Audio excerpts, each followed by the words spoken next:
Ninakusalimu kwa jina lipitalo majina yote. Hili sio jina la mtu awaye yote, bali ni jina la Bwana wetu Yesu Kristo. Ninakualika katika mfululizo wa masomo ya kesha la asubuhi leo, ikiwa ni Julai 18 mwaka 2026. Tuombe. Mtakatifu, mtakatifu Baba yetu uliye mbinguni, jina lako litukuzwe sana. Ufalme wako uje, mapenzi yako yatimizwe hapa duniani kama huko mbinguni. Utupe leo riziki yetu, utusamehe deni zetu kama sisi nasi tuwasamehe wadeni wetu. Usitutie majaribuni, lakini utuokoe na yule mwovu. Kwa kuwa ufalme ni wako na nguvu na utukufu hata milele. Amina. Mada leo ina kichwa kinachosema wimbo wa vita. Mambo ya Nyakati wa Pili sura ile ya 20 aya 14 hadi 21 ndiyo fungu elekezi ambalo linasema: naye alipokwisha kufanya shauri na watu, akawaweka wale watakaomwimbia Bwana na kumsifu katika uzuri wa utakatifu, wakitoka mbele ya jeshi na kusema, mshukuruni Bwana, kwa maana fadhili zake ni za milele.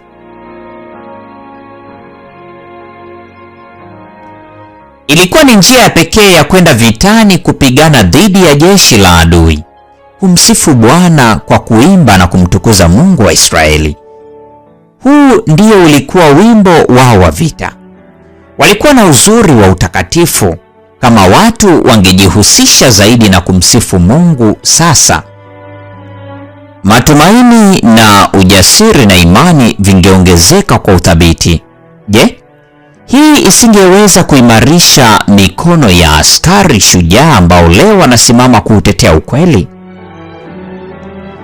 Walimsifu Mungu kwa ajili ya ushindi ule, na siku 4 baadaye jeshi lilirudi Yerusalemu likiwa limebeba nyara za adui zao, wakiimba sifa kwa ajili ya ushindi walioupata. Tunapokuwa na ufahamu wa kina zaidi wa rehema na fadhili za Mungu, tutamsifu badala ya kulalamika. Tutazungumza juu ya utunzaji wa upendo wa Bwana, wa huruma ya mchungaji mwema. Lugha ya mioyo haitakuwa minong'ono ya ubinafsi na manung'uniko. Sifa kama kijito safi kinachotiririka zitatoka kwa wale watu wa Mungu wanaoamini kweli kweli. Kwa nini tusiamshe sauti ya wimbo wa kiroho katika siku hizi za kusafiri kwetu? Tunapaswa kujifunza neno la Mungu, kutafakari na kuomba. Hapo ndipo tutakapokuwa na macho ya kiroho ya kutambua nyua za ndani za hekalu la mbinguni. Tutasikia sauti za shukrani zinazoimbwa na kwaya mbinguni kuzunguka kiti cha enzi. Sayuni itakapoinuka na kuangaza, nuru yake itakuwa ni yenye kupenya mno, na nyimbo za sifa na shukrani zitasikika katika kusanyiko la watakatifu. Masikitiko na shida ndogo ndogo zitasahauliwa. Bwana ndiye msaidizi wetu. Hakuna mtu aliyewahi kumtumainia Mungu bure. Yeye kamwe hawavunji moyo wale wanaoweka utegemezi wao kwake. Kama tu tungefanya kazi ile ambayo Bwana angetaka tuifanye, tukitembea katika nyayo za Yesu, mioyo yetu ingekuwa ni vinubi vitakatifu ambavyo kila uzi wake ungesukuma mbele sifa na shukrani kwa yule aliyetumwa na Mungu kuondoa dhambi ya ulimwengu. Hii ni Julai 18, mada ikisema wimbo wa vita. Na kwa nukta hiyo, mpendwa wa mfuatiliaji wa mfululizo wa masomo haya ya kesha la asubuhi, ndio tunakuwa tumefikia tamati ya tafakari ya mada nzuri siku ya leo. Neema ya Bwana wetu Yesu Kristo, pendo la Mungu na ushirika wa Roho Mtakatifu udumu kuwa nasi sasa na hata milele. Amina.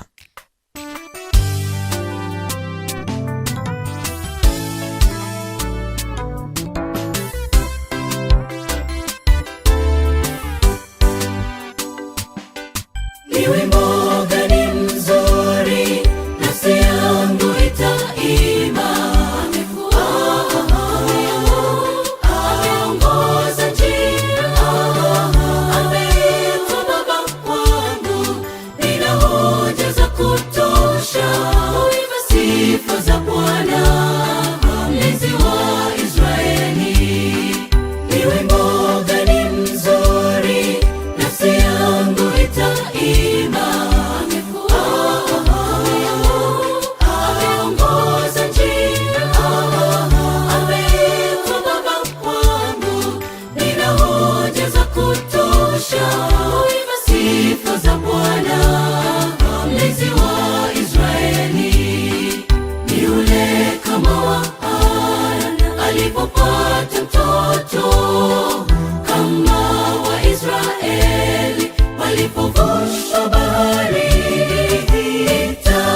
nitasifu.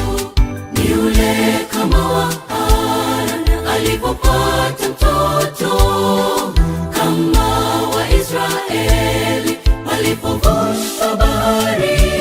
Nitaziimba sifa, moyo wangu umeguswa kwa matendo yako Bwana. Sitanyamaza, nitasifu.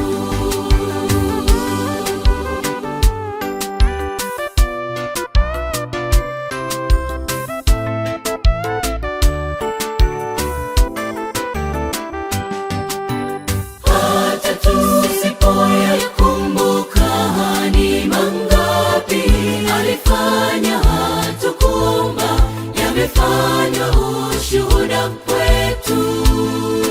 Tukijaribu kumbuka tulipopata magumu, ni vipi tuliyashinda kama si kwa Bwana wetu.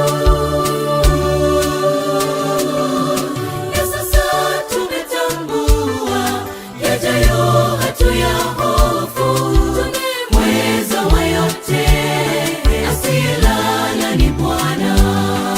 Na sasa tunaposoma tuna imani kwamba hakuna unaloshindwa kama ulishinda mauti.